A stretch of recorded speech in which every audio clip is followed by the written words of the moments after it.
Welcome to the Learning Pines YouTube. We hope this video helps. You begin by connecting to a reliable Wi-Fi network and ensuring battery level is above 20%. This prevents interruptions. Open Settings and tap Sign into your iPhone. If no account exists, choose Create Apple ID.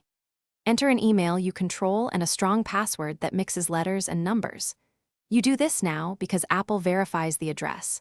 Once done, you'll receive a verification code to confirm ownership and continue creating the Icloud ID. Once you receive the verification code, type it into the prompt to prove you own the email or phone number.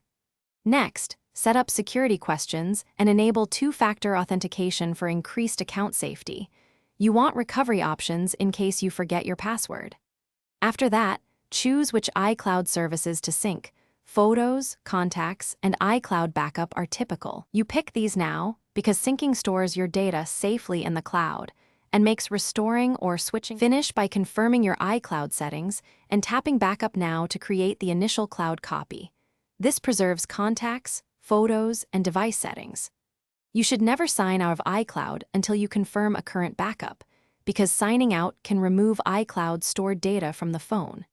If you encounter problems during verification or syncing, restart the iPhone first and then reset network settings if needed. These steps often clear connection errors and let the setup complete successfully.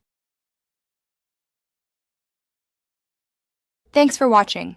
Consider subscribing if we helped you.